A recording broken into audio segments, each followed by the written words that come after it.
ಓಂ ಶ್ರೀ ಗುರು ಬಸವಲಿಂಗಾಯ ನಮಃ. ಬಸವ ಟಿವಿಯ ಸಮಸ್ತ ವೀಕ್ಷಕರಿಗೆ ಶರಣು ಶರಣ.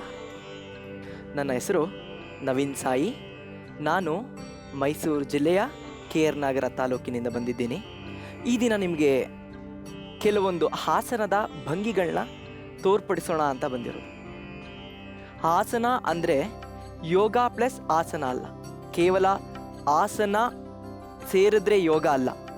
ಯೋಗಾಸನ ಅಂದರೆ ಯೋಗದ ಮಹತ್ವವನ್ನು ಪರಿಪೂರ್ಣವಾಗಿ ತಿಳಿಸುವಂತಹ ಒಂದು ಶಾಸ್ತ್ರದ ಮೂಲ. ಕೆಲವೊಂದು ವೀಕ್ಷಕರು ಅಭಿಪ್ರಾಯ ಏನಂದರೆ ಯೋಗಾಸನ ಅಂದರೆ ಕೇವಲ ಭಂಗಿಗಳು ಅಂತ ತಿಳ್ಕೊತಾರೆ. ದಯಮಾಡಿ ವೀಕ್ಷಕರೇ, ಯೋಗಾಸನ ಅನ್ನೋದು ಕೇವಲ ಭಂಗಿಗಳಿಗೆ ಮೀಸಲ್ಪಟ್ಟಿದಂತಹದ್ದಲ್ಲ. ಯೋಗಾಸನ ಅಂದರೆ ಸಮಸ್ತ ಕೃತಿಯ ಮೂಲ, ಗ್ರಂಥದ ಮೂಲ. ನಮ್ಮ ಯೋಗದ ಪಿತಾಮಹ ಎಂದಿಸಿಕೊಂಡಂತಹ ಪತಂಜಲಿ ಮಹರ್ಷಿಗಳನ್ನ ನಮಸ್ಕರಿಸುತ್ತಾ ಈ ದಿನದ ಆಸನ ಭಂಗಿಗಳನ್ನು ಪ್ರಾರಂಭಿಸೋಣ. ಪ್ರಥಮವಾಗಿ ನಾವು ಮಾಡುವಂತಹ ಆಸನಗಳು ನಮ್ಮ ದೇಹಕ್ಕೆ ಸುಖಕಾರಕವಾಗಿರಬೇಕು ಹಾಗೂ ಸ್ಥಿರವಾಗಿರಬೇಕು. ತಿಳಿತಲ್ವಾ? ಸಾಧ್ಯವಾದಷ್ಟು ಪ್ರಯತ್ನ ಮಾಡಿದ್ರೆ ಆಸನಗಳು ಸಿದ್ಧಿಯಾಗತ್ತೆ.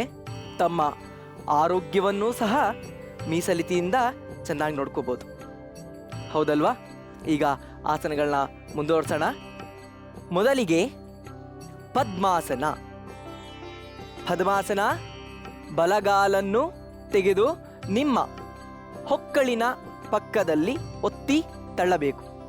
ನಂತರ ಮತ್ತೊಂದು ಕಾಲಿನಿಂದ ಬಲಗಾಲಿನ ಮೇಲೆ ಇರಿಸಿ 2 ಮಂಡಿಗಳು ನೆಲದ ಮೇಲಿರ್ತಕ್ಕಂಥದ್ದು. ಇಂಡೆಕ್ಸ್ ಫಿಂಗರ್ ಮತ್ತು ಥಂಬ್ ಫಿಂಗರ್ ಎರಡನ್ನೂ ಸಹ ಒತ್ತಿ ಹಿಡಿಬೇಕು. ಹೆಬ್ಬೆರಳು ಮತ್ತು ತೋರು ಬೆರಳುಗಳನ್ನ ಒಂದಾಗಿ ಸೇರಿಸಿ ಉಳಿದ ಬೆರಳುಗಳನ್ನ ಮುಂದೆ ಚಾಚಬೇಕು. ಈ ಮುದ್ರೆಗೆ ಚಿನ್ಮುದ್ರೆ ಅಂತ ಕರಿತೀವಿ ಅಥವಾ ಧ್ಯಾನ ಮುದ್ರೆ. 2 ಹಸ್ತವನ್ನು ಮುದ್ರೆಯ ರೂಪದಲ್ಲಿ ನಿಮ್ಮ ಮಂಡಿಯ ಮೇಲಿರಿಸಿ ಈ ಆಸನದ ಭಂಗಿಯನ್ನು ಪದ್ಮಾಸನ ಎಂದು ಕರೀತೇವೆ. ಚಿನ್ಮುದ್ರೆಯಿಂದ ನೇರವಾಗಿ ನಮಸ್ಕಾರಾಸನಕ್ಕೆ ಬರ್ತಕ್ಕಂಥದ್ದು.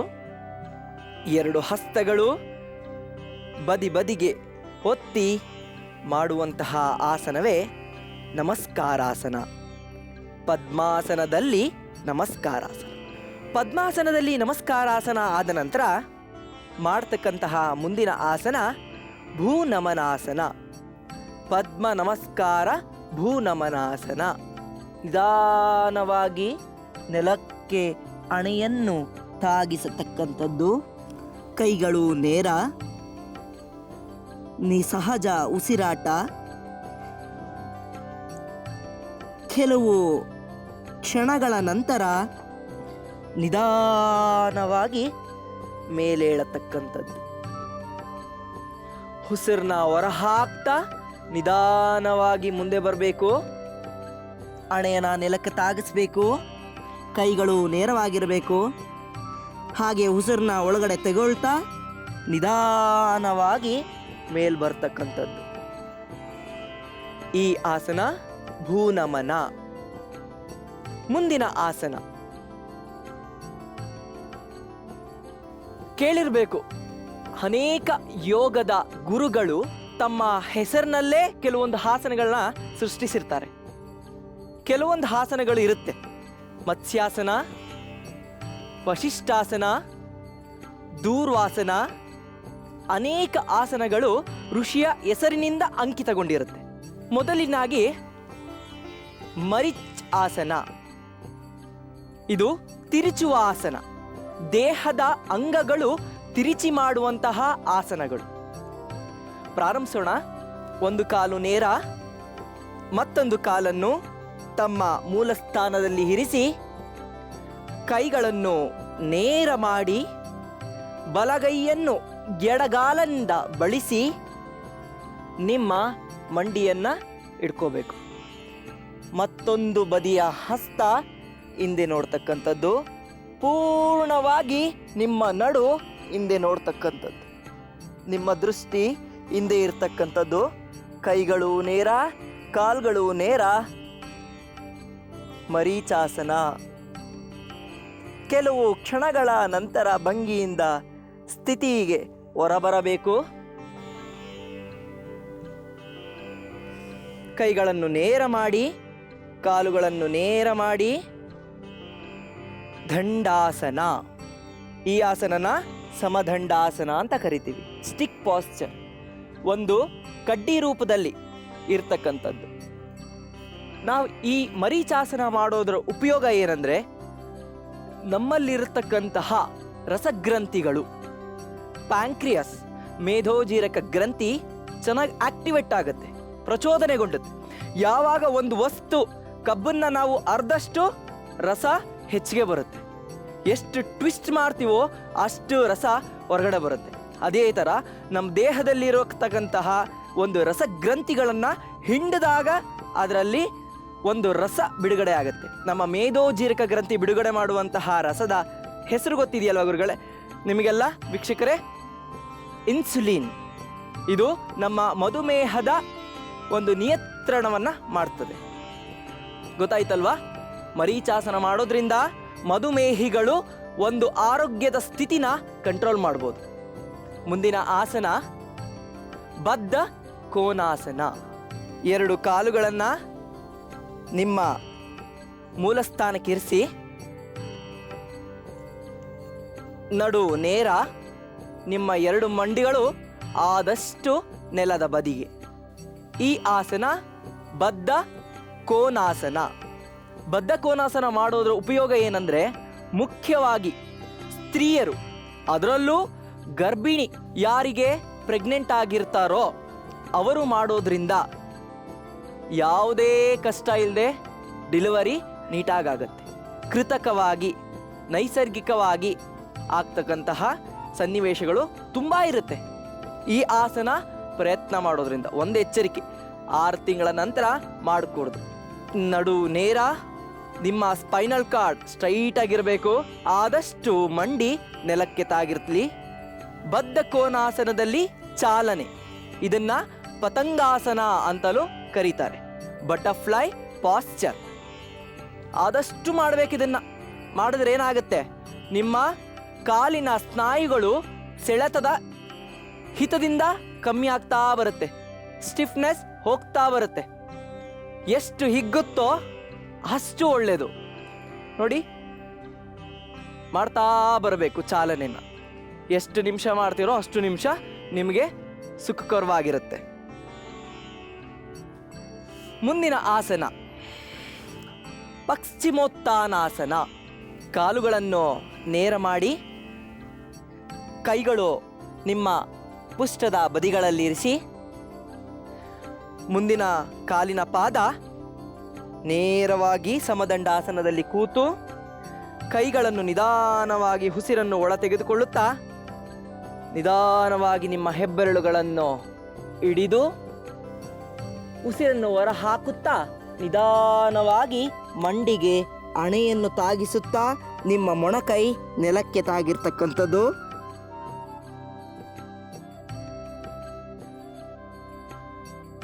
ನಿಧಾನವಾಗಿ ಕೆಲವೊಂದು ಕ್ಷಣ ಆ ಭಂಗಿಯ ಸ್ಥಿತಿಯಲ್ಲಿದ್ದು ಉಸಿರನ್ನು ತೆಗೆದುಕೊಳ್ಳುತ್ತಾ ಕೈಗಳನ್ನು ಮೇಲೆ ಮಾಡುತ್ತಾ ನಿಧಾನವಾಗಿ ಮೊದಲಿನ ಸ್ಥಿತಿಗೆ ಬರಬೇಕು. ಪಶ್ಚಿಮೋತ್ತಾನಾಸನ, ಇದಕ್ಕೆ ಇನ್ನೂ 2 ಆಸನಗಳ ಹೆಸರಿದೆ. ಒಂದು ಉಗ್ರಾಸನ ಅಂತಲೂ ಕರಿತೀವಿ, ಮತ್ತೊಂದು ಸೆಲಿಬಸಿ ಪೋಸ್ಚರ್, ಬ್ರಹ್ಮಚರ್ಯಾಸನ ಅಂತಲೂ ಸಹ ಹೆಸರಿದೆ. ಒಂದು ಆಸನಕ್ಕೆ 3 ಹೆಸರಿದೆ ಅಂದರೆ ಪಶ್ಚಿಮೋತ್ತಾನಾಸನ. ಒಂದು ಪಶ್ಚಿಮೋತ್ತಾನಾಸನ, ಉಗ್ರಾಸನ ಮತ್ತು ಬ್ರಹ್ಮಚರ್ಯಾಸನ. ಇದನ್ನು ಮಾಡೋದ್ರಿಂದ ಉಪಯೋಗ ಏನಪ್ಪ ಅಂದರೆ, 40 ವರ್ಷಕ್ಕೆ ಈಗಿನ ಕಾಲದಲ್ಲಿ ಸಹಜವಾಗಿ ಗೂನ್ಬೆನ್ ಬರುತ್ತೆ. ಯಾಕೆ? ಸ್ಪೈನಲ್ ಕಾರ್ಡು ಏನೂ ವ್ಯಾಯಾಮ ಇಲ್ಲದೆ ಜಡತ್ವದಿಂದಿರುತ್ತೆ. ಹೌದಲ್ವಾ ವೀಕ್ಷಕರೇ? ಏನೂ ಕೂತ್ಕೊಳ್ಳಲ್ಲ, ಸಾಫ್ಟ್ವೇರ್ ಕಂಪ್ನೀಲಿ ಚೇರ್ ಮೇಲೆ ಕೂತ್ಕೋ, ಕಂಪ್ಯೂಟರ್ ಮುಂದೆ ವರ್ಕ್ ಮಾಡು. ಯಾರಿಗೆ ಬೆನಿಫಿಟ್ಟು? ನೀವು ವರ್ಕ್ ಮಾಡೋ ಕಂಪನಿಗಳಿಗೆ ಬೆನಿಫಿಟ್ಟು. ನಿಮ್ಮ ಹೆಲ್ತು ಅನಾರೋಗ್ಯದ ತುತ್ತಾಗತ್ತೆ. ಆದ ಕಾರಣ ಆದಷ್ಟು ಸಮಯನ ಬಿಡುವು ಮಾಡ್ಕೋತಾ ಇಂತಹ ಸಹಜ ಸರಳ ಆಸನಗಳನ್ನ ಪ್ರಯತ್ನ ಮಾಡಬೇಕು. ಪಶ್ಚಿಮೋತ್ಥಾನಾಸನದಿಂದ ಗೂನು ಬೆನ್ನು ಬರೋದು ಕಡಿಮೆ ಆಗುತ್ತೆ, ಬರೋದೇ ಇಲ್ಲ. ನಿರಂತರ ಅಭ್ಯಾಸದಿಂದ ಗೂನು ಬೆನ್ನು ಖಂಡಿತವಾಗಿಯೂ ಬರಲ್ಲ. ಇದರಿಂದ ಮುಖ್ಯ ಉದ್ದೇಶ ಏನಂದರೆ, ಈ ಆಸನ ಮಾಡೋದ್ರಿಂದ ನೀವು ಸದಾ ಮಂದಸ್ಮಿತರಾಗಿರ್ಬೋದು, ನಿಮ್ಮ ಬ್ಲಡ್ ಸರ್ಕ್ಯುಲೇಷನ್ ನೀಟಾಗಿರುತ್ತೆ, ನಿಮ್ಮ ಪಚನ ಕ್ರಿಯೆ ನೀಟಾಗಿರುತ್ತೆ. ಮುಖ್ಯವಾಗಿ ಗ್ಯಾಸ್ ಟ್ರಬಲ್, ಈಗಿನ ಸಹಜ ಕಾಯಿಲೆ ಆಗ್ಬಿಟ್ಟಿದೆ ಅದು, ಗ್ಯಾಸ್ ಟ್ರಬಲ್, ಅಸಿಡಿಟಿ ಅಂತೀವಲ್ಲ ಅದು. ಅಂತಹ ಅಸಿಡಿಟಿಗೆ ರಾಮಬಾಣವಾದಂತಹ ಒಂದು ಯೋಗದ ಆಸನವೇ ಪಶ್ಚಿಮೋತ್ಥಾನಾಸನ. ಆಯಿತು, ಪಶ್ಚಿಮೋತ್ಥಾನಾಸನ ಮಾಡಿದ್ರಿ ವೀಕ್ಷಕರೇ. ಮುಂದಿನ ಆಸನ ಪೂರ್ವೋತ್ಥಾನಾಸನ. ಪೂರ್ವೋತ್ಥಾನಾಸನ ಮಾಡೋಣವಾ? ನಿಧಾನವಾಗಿ ಕಾಲುಗಳನ್ನು ನೇರ ಮಾಡ್ತಾ ಕೈಗಳು ಕೆಲವು ದೂರ ಅಂತರದಲ್ಲಿರಿಸಿ ಕಾಲುಗಳನ್ನು ನೇರವಾಗಿ ಚೂಪಾಗಿ ಮಾಡಿ ನಿಧಾನವಾಗಿ ದೇಹದ ಭಾರವನ್ನು ಹಸ್ತಗಳಿಗೆ ನೀಡಿ ದೃಷ್ಟಿ ಹಿಂಭಾಗದಲ್ಲಿರಿಸಿ ನೇರವಾಗಿ ಸಹಜ ಉಸಿರಾಟ, ದೇಹದ ಸ್ಥಿತಿ ದಂಡದ ಸ್ಥಿತಿಯಲ್ಲಿರತಕ್ಕದ್ದು. ಕೆಲವು ಕ್ಷಣಗಳ ನಂತರ ನಿಧಾನವಾಗಿ ಮೊದಲಿನ ಸ್ಥಿತಿಗೆ ಬಂದು ಕೈಗಳನ್ನು ನಿಮ್ಮ ಪುಷ್ಟಗಳ ನಡುವೆ ಇರಿಸಿ ಸಹಜ ಉಸಿರಾಟವನ್ನು ಮಾಡತಕ್ಕದ್ದು. ಈ ಆಸನನ ಪೂರ್ವೋತ್ಥಾನಾಸನ ಅಂತ ಕರೀತೀವಿ. ಪೂರ್ವೋತ್ಥಾನಾಸನ ಮಾಡೋದ್ರಿಂದ ಮೇನ್ ನಿಮಗೆ ಏನು ಉಪಯೋಗ ಅಂದರೆ, ದೇಹದಲ್ಲಿ ಯಾವುದೇ ಭಾಗ ಪೆಡ್ಸ್ತನನ ಇಟ್ಕೊಳ್ಳಲ್ಲ. ಈಗ ಕಾಲು ಇಟ್ಕೊಂಡ್ಬಿಡ್ತಪ್ಪ, ಎದೊಳಕ್ಕಾಗ್ತಾ ಇಲ್ಲ. ಎಷ್ಟೋ ವಯಸ್ಸಾಗಿರೋರು ಹೇಳ್ತಾರೆ, ವಯಸ್ಸಾಗಿರೋರು ಬೇಡ, ನನ್ನಂಥ ವಯಸ್ಸಿನವರು ಹೇಳ್ತಾರೆ. ಏನಂತಾರೆ ಕೆಲವರು, ಅಯ್ಯೋ ನೀನು ಆಲೂಗಡ್ಡೆ ತಿಂತ್ಯಾ, ನಿನಗೆ ವಾಯಿ ಹಿಡ್ಕೊಂಡ್ಬಿಟ್ಟಿದೆ. ವಾಯಿಗೆ ಏನೂ ಇರಲ್ಲ, ಅದು ಬರೋದು ನರಗಳ ಒಟ್ಟಡಿಕೆಯಿಂದ. ನರಗಳಲ್ಲಿ ಬ್ಲಡ್ ಸರ್ಕ್ಯುಲೇಷನ್ ಚೆನ್ನಾಗಾಗಲಿಲ್ಲ ಅಂದರೆ ನರಗಳು ಒಂದಕ್ಕೊಂದು ಕ್ಲಾಟಾಗಿ ಹೀಗೆ ಇಟ್ಕೊಂಡ್ಬಿಡುತ್ತೆ, ಹೌದಲ್ವಾ? ಪಾರ್ಶ್ವವಾಯು, ಸ್ಟ್ರೋಕ್ ಅಂತ ಏನು ಹೇಳ್ತೀವಿ, ಆ ಸ್ಟ್ರೋಕ್ ಇದು ಆಸನ ಮಾಡೋದ್ರಿಂದ ಬರಲ್ಲ. ಪೆಡಸುತನ ಮುಖ್ಯವಾಗಿ ಬರೋದೇ ಇಲ್ಲ. ಸ್ನಾಯುಗಳ ಸೆಳೆತ ಕಡಿಮೆ ಆಗುತ್ತೆ, ನಿಮ್ಮ ದೇಹದ ಭಂಗಿಗಳು ನೀಟಾಗಿ ಎಕ್ಸ್ಪೆಂಡ್ ಆಗುತ್ತೆ, ಹೌದಲ್ವಾ? ಇಷ್ಟೆಲ್ಲ ಬೆನಿಫಿಟ್ ಇರುವಂಥ ಆಸನಗಳನ್ನ ಗೊತ್ತಿದ್ದು ಮಾಡೋದಕ್ಕೆ ಹಿಂಜರಿತಾರೆ. ನಮ್ಮ ಜನಗಳಿಗೆ ಏನಂದರೆ, ಇತ್ತಲ ಗಿಡ ಮದ್ದಲ್ಲ.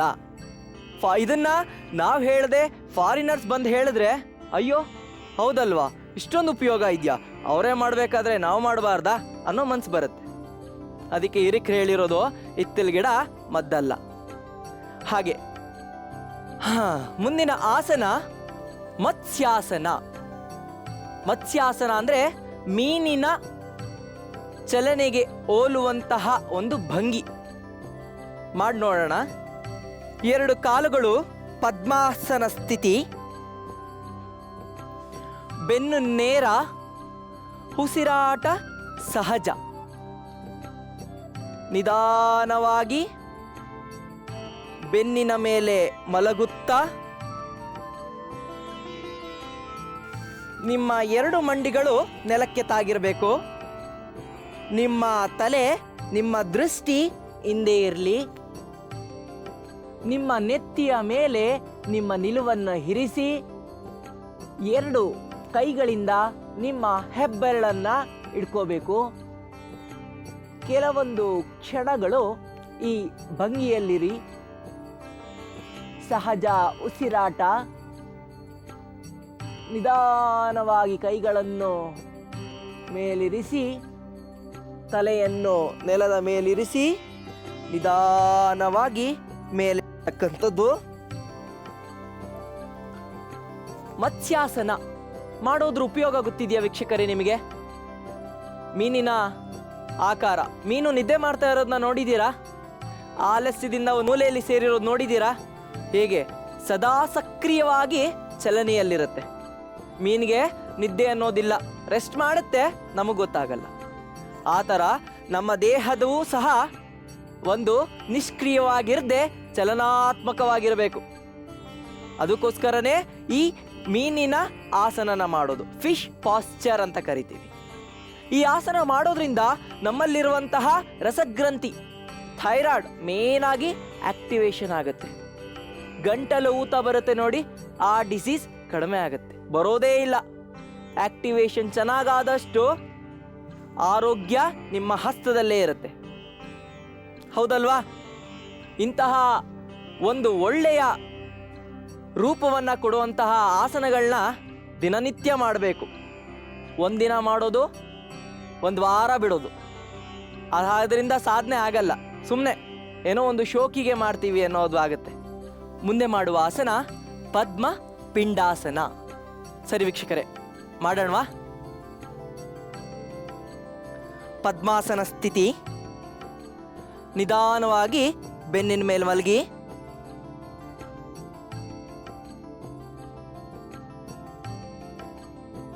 ಎರಡು ಕಾಲುಗಳನ್ನು ನೇರ ಮಾಡಿ ಸರ್ವಾಂಗಾಸನದಲ್ಲಿ ಪದ್ಮಾಸನ ಸ್ಥಿತಿಗೆ ಬರಬೇಕು.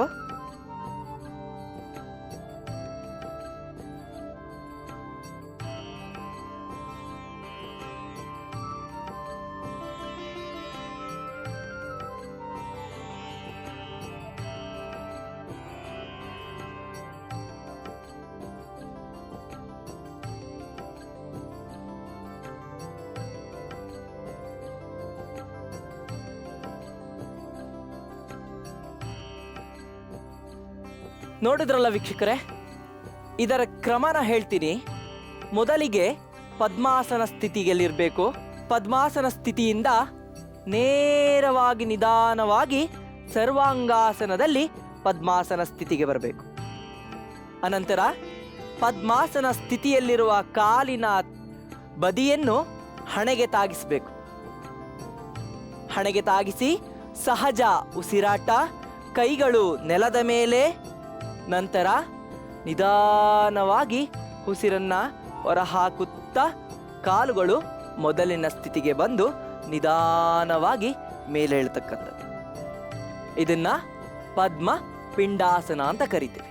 ಪದ್ಮ ಪಿಂಡಾಸನ ಮಾಡೋದ್ರ ಉಪಯೋಗ ನಿಮಗೆ ಗೊತ್ತಿದೆಯಾ ವೀಕ್ಷಕರೇ? ನಿಮಗೆ ಯಾವ್ಯಾವ ಭಾಗ ನೋವಾಗುತ್ತೋ ಆ ಭಾಗಗಳು ನಿಮ್ಮ ಭವಿಷ್ಯದಲ್ಲಿ ಆ ನೋವನ್ನ ಅನುಭವಿಸಲ್ಲ. ತಿರುಚೋದ್ರಿಂದ ಆ ಸ್ಥಳದಲ್ಲಿ ಇರುವಂತಹ ರಸಗ್ರಂಥಿಗಳು ಪರಿಪೂರ್ಣವಾಗಿ ಸಕ್ರಿಯವಾಗಿ ಕೆಲಸ ಮಾಡ್ತಕ್ಕಂಥದ್ದು ಕೆಲಸಗಳನ್ನ ಮಾಡುತ್ತೆ. ಹೌದಲ್ವಾ? ಹಾಗಾದರೆ ಪಿಂಡಾಸನ ಎಲ್ಲ ಮನೇಲಿ ಮಾಡಬೇಕು. ನಿಧಾನವಾಗಿ ಆಸನಗಳನ್ನ ಪ್ರಯತ್ನ ಮಾಡಬೇಕು. ಆತುರವಾಗಿ ಮಾಡೋದು ತುಂಬ ತಪ್ಪು. ನಿಧಾನವಾಗಿ ಮಾಡ್ತಾ ಮಾಡ್ತಾ ಪ್ರಾಕ್ಟೀಸ್ ಆಯ್ತಾ ನಿಮಗೆ ಆ ಆಸನ ಸಿದ್ಧಿ ಆಗುತ್ತೆ. ಅದರ ಬೆನಿಫಿಟ್ ಹೆಚ್ಚಾಗ್ತಾ ಹೋಗುತ್ತೆ. ಹೆಚ್ಚು ಸರಿಯಾಗಿ ಮಾಡೋರು ಹೆಚ್ಚು ಬೆನಿಫಿಟ್ನ ಪಡ್ಕೋತೀರಿ. ಮುಂದಿನ ಆಸನ ಆಕರ್ಣ ಧನುರಾಸನ.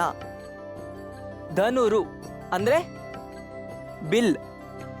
ಬಿಲ್ ಕೇಳಿದಿರಲ್ವಾ? ಆಕರ್ಣ ಧನುರಾಸನ. ಕಾಲುಗಳನ್ನು ನೇರ ಮಾಡಿ ನಿಮ್ಮ ಹಸ್ತಗಳು ಎರಡು ಪುಷ್ಟಗಳ ಬದಿಯಲ್ಲಿ, ಎಡ ಕೈಯಿಂದ ಎಡಗಾಲಿನ ಹೆಬ್ಬೆರಳನ್ನ ಇಟ್ಕೊಂಡು ಬಲಗೈಯಿಂದ ಬಲಗಾಲಿನ ಹೆಬ್ಬೆರಳನ್ನ ಇಟ್ಕೊಂಡು ಬಲಗಾಲನ್ನು ನಿಧಾನವಾಗಿ ಹಿಂದೆ ಎಳಿಬೇಕು. ಆದಷ್ಟು ಕಿವಿಯ ಸನಿಹದಲ್ಲಿ ನಿಮ್ಮ ಪಾದ ಇರ್ತಕ್ಕಂಥದ್ದು.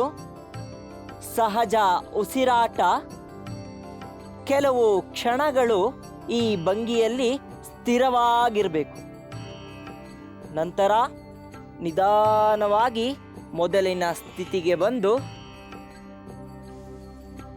ಸಹಜ ಉಸಿರಾಟ.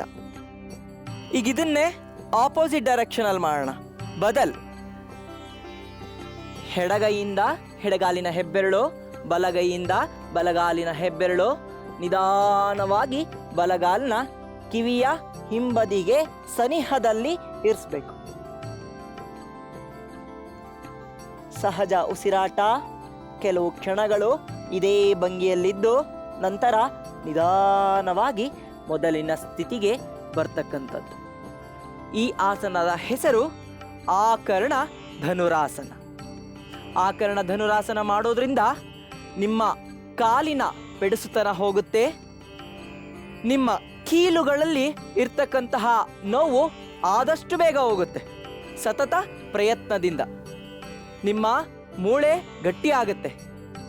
ಆಸನ ಮಾಡೋದ್ರಿಂದ ಕೇವಲ ಒಂದು ಆಸನ ಅಲ್ಲ, ಅನೇಕ ಆಸನಗಳ ಪ್ರಯತ್ನದಿಂದ ನಿಮ್ಮ ದೇಹ ಆರೋಗ್ಯ ಸ್ಥಿತಿಯಲ್ಲಿರುತ್ತೆ. ಮುಂದೆ ಮಾಡುವ ಆಸನ ಜಾನು ಶೀರ್ಷಾಸನ. ಜಾನು ಅಂದರೆ ಮಂಡಿ, ಶಿರ್ಸು ಅಂದರೆ ಗೊತ್ತೇ ಇರುತ್ತೆ ತಲೆ. ಜಾನು ಶಿರಸಾಸನ. ಒಂದು ಕಾಲಿಂದ ನಿಮ್ಮ ಬಲಗಾಲಿನ ಹೆಬ್ಬೆರಳು, ಮತ್ತೊಂದು ಕಾಲು ನಿಮ್ಮ ಮೂಲ ಸ್ಥಾನದಲ್ಲಿ ಮಡಿಚೀರಿಸಿ, ನಂತರ ಎರಡು ಕೈಗಳನ್ನು ಮುಂದೆ ಚಾಚಿ ಒಂದಕ್ಕೊಂದು ಸೇರಿಸಿ ನಿಮ್ಮ ಕಾಲಿನ ಪಾದಕ್ಕೆ ಸೇರಿಸಿ, ನಂತರ ನಿಧಾನವಾಗಿ ಉಸಿರನ್ನು ಹೊರಹಾಕುತ್ತಾ ಹಣೆಯನ್ನು ಮಂಡಿಗೆ ತಾಗಿಸಬೇಕು. ಕೆಲವು ಕ್ಷಣಗಳು ಇದೇ ಭಂಗಿಯಲ್ಲಿದ್ದು ನಿಧಾನವಾಗಿ ಉಸಿರನ್ನು ಒಳ ತೆಗೆದುಕೊಳ್ಳುತ್ತಾ ನಿಧಾನವಾಗಿ ಮೊದಲಿನ ಸ್ಥಿತಿಗೆ ಬರ್ತಕ್ಕಂಥದ್ದು. ಈ ಆಸನ ಜಾನು ಶಿರಸಾಸನ. ಈ ಆಸನ ಮಾಡೋದ್ರಿಂದ ನಿಮ್ಮ ಹೊಟ್ಟೆಯ ಸುತ್ತ ಇರತಕ್ಕಂತಹ ಅನುಪಯೋಗಿತ ಬೊಜ್ಜು ಕರಗ್ತಾ ಬರುತ್ತೆ. ಬೆಲ್ಲಿ ಫ್ಯಾಟ್ ಅಂತ ಕರಿತೀವಿ. ಈಗೆಲ್ಲ ಅನೇಕ ತರಗತಿಗಳು ಬಂದಿದ್ದಾವೆ. ಬೆಲ್ಲಿ ಫ್ಯಾಟ್ ಕರಗಿಸೋಕ್ಕೆ ಒಂದು ಜಿಮ್ನಾಸ್ಟಿಕ್, ಬೇರೆ ವ್ಯಾಯಾಮ ಸ್ಥಳಗಳು, ತರಗತಿಗಳು, ಅನೇಕ ದುಡ್ಡು ಸಂಗ್ರಹ ಮಾಡುವಂತಹ ಸಂಸ್ಥೆಗಳು ಈಗ ಹುಟ್ಟುಕೊಂಡಿರೋದೇ ಹೆಚ್ಚು. ಆ ಸಂಸ್ಥೆಗಳ ವಿರುದ್ಧವಾಗಿ ಮಾಡುವಂತಹ ಆಸನದ ಮನೆಯಲ್ಲೇ ಮುಂದುವರಿಸುವಂತಹ ಒಂದು ಭಂಗಿ. ಇದು ಮಾಡೋದ್ರಿಂದ ನಿಮ್ಮ ಹೊಟ್ಟೆಯ ಸುತ್ತಲಿನ ಬೊಜ್ಜು ಕರಗುತ್ತೆ. ಉಪಯುಕ್ತವಾಗಿ ಮಹಿಳೆಯರಿಗೆ ಹೊಟ್ಟೆ ಸುತ್ತ ಬೊಜ್ಜಿರುತ್ತೆ. ಯಾಕೆ? ಅವರು ಹೆಚ್ಚಾಗಿ ಯಾವುದೇ ವ್ಯಾಯಾಮಗಳನ್ನ ಮಾಡಲ್ಲ. ಮನೆಯಲ್ಲೇ ಇದ್ದು ಕೂಪ ಮಂಡೂಕವಾಗಿರ್ತಾರೆ. ಅವರು ಬಾವಿಲಿದ್ದಂತಹ ಕಪ್ಪೆ ಆಗಿರ್ತಾರೆ. ಹೊರಗಿನ ಪ್ರಪಂಚ ಗೊತ್ತಿರಲ್ಲ, ಹೊರಗಡೆ ಹೋಗಿ ವ್ಯಾಯಾಮ ಮಾಡಬೇಕು ಅನ್ನೋ ಪ್ರಜ್ಞೆ ಇರಲ್ಲ. ಇಂತಹ ಸದುಪಯೋಗಿ ಬಸವ ಚಾನಲ್ಗಳಿಂದ ಉಪಯೋಗ ಆಗುವಂತಹ ಒಂದು ಕಾರ್ಯಕ್ರಮ ಇದು.